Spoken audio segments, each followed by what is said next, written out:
অনেকে বলে রাজনৈতিক ছত্রছায়া ঈদ কিশোর গ্যাং বিভিন্ন মাদক। আমি আজকে দায়িত্ব নিয়ে আমাদের দলের পক্ষ থেকে আমি আজকে আপনাদেরকে এই মেসেজটা পৌঁছে দিতে চাই।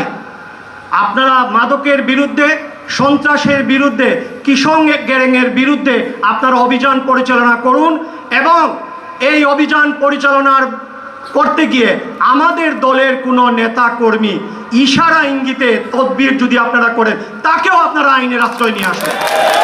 এটাই আমরা রাজনীতিবিদরা আমাদের এখানে শিক্ষা নেওয়ার বিষয় রয়েছে। বাড়াবাড়ি এবং ক্ষমতার দম্ভ এবং অহংকারের পরিণতি শেখ হাসিনা। আমরা কি তা দেখিনি? 5 আগস্টে পালাবো না বলেও পালিয়ে যেতে বাধ্য হয়েছে। আবার সেই পুলিশ সাথে প্যাকেজ শুদ্ধ পালিয়ে গিয়েছে। তাই আমরা মানবিক পুলিশ চাই। আমরা এই দেশের গণতন্ত্র সমুন্নত রাখবে যে পুলিশ, এই পুলিশ আমরা দেখতে চাই যে পুলিশ বাংলাদেশের মানুষের নিরাপত্তা, বাংলাদেশের মানুষের অধিকারের প্রশ্নে জিরো টলারেন্স থাকবে। আমরা কোনো মাদকের পক্ষে কখনো আমাদের অবস্থান নেব না। আমরা কিশোর গ্যাংকে ধরার পরে তার পক্ষ নিয়ে আমরা তদবির করব না।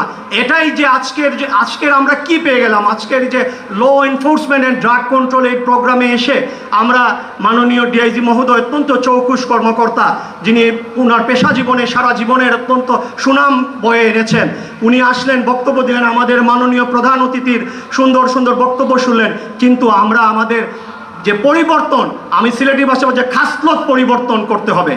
আমি চাই আজকে থেকে আমরা মাদকের বিরুদ্ধে, এই কিশোর গ্যাং সন্ত্রাসের বিরুদ্ধে বিএনপি এবং সরকার, এই বিএনপি সরকার মাননীয় প্রধানমন্ত্রী তারেক রহমান যে জিরো টলারেন্স ঘোষণা করেছেন, আমরা সবাই তার সাথী হব, তার সারথি হব এবং একটি উন্নত সমৃদ্ধ বাংলাদেশ বিনির্মাণে আমরা সবাই ঐক্যবদ্ধ থাকব। সবাই 5 আগস্টের আগের পুলিশ আর 5 আগস্টের পরের পুলিশ যে পার্থক্যটা, তা কি আপনারা টের পাচ্ছেন? আমরা বিভিন্ন ওয়ালে বিভিন্ন জায়গায় একটা সময় লেখা দেখতাম, পুলিশ জনগণের সেবক, পুলিশ জনগণের বন্ধু। কিন্তু লক্ষণীয় বিষয় হলো জনগণের তাইলে পুলিশটা কি? এখন সময় এসেছে জনগণের পুলিশ হওয়ার। আমরা সেই পুলিশ প্রত্যাশা করি। আমরা এতক্ষণ তো আমরা মাদকের উপরে আমাদের যে এবং বিভিন্ন পরামর্শ আপনারা দিয়েছেন, আমি একই বক্তব্য দিয়ে আপনাদের ধৈর্যচ্যুতি ঘটাতে চাই না, আমি পুনরাবৃত্তি করতে চাই না। আমি শুধুমাত্র বলতে চাই, এই বাংলাদেশের এই পুলিশকে আমরা আগে দেখেছি 5 আগস্টের আগে দীর্ঘ 17 বছর ইচ্ছায় অনিচ্ছায় বিভিন্ন পরিস্থিতিতে এই পুলিশ জনগণের ভোটাধিকার, পবিত্র আমানত ভোটাধিকার হরণ করেছিল।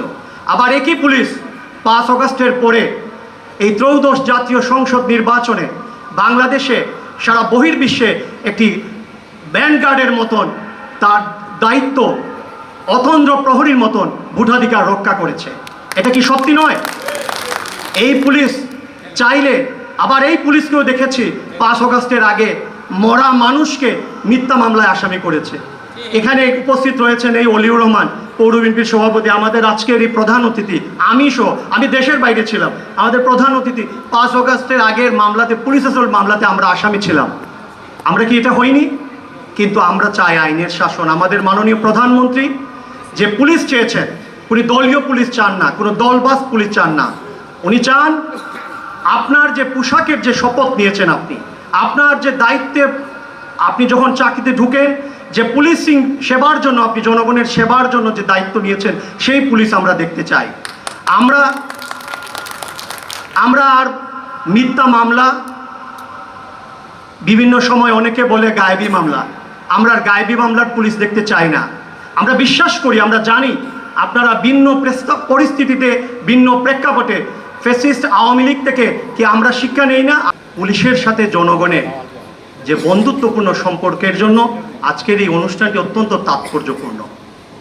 জিল্লুর রহমান আজকের এই অনুষ্ঠানকে যিনি আলোকিত করেছেন, আজকের এই অনুষ্ঠানের প্রধান অতিথি, মৌলভীবাজার 3 আসনের মাননীয় সংসদ সদস্য জননেতা এম নাসির রহমান, বিশেষ অতিথি হিসেবে উপস্থিত রয়েছেন মৌলভীবাজার জেলা বিএনপির সংগ্রামী আহ্বায়ক, সাবেক পৌর মেয়র জননেতা ফয়জুল করিম ময়ূন, মৌলভীবাজার জেলা পুলিশ সুপার মনিরুল ইসলাম এবং আজকের এই অনুষ্ঠানের সুধীমণ্ডলী, সবাইকে আসসালামু আলাইকুম ওয়া রাহমাতুল্লাহ, আদাব।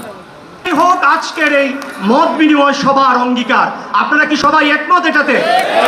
সবাইকে শুভেচ্ছা ধন্যবাদ জানিয়ে আমার বক্তব্য এখানে শেষ করি। বাংলাদেশ জিন্দাবাদ। আসসালামু আলাইকুম ওয়া রাহমাতুল্লাহ।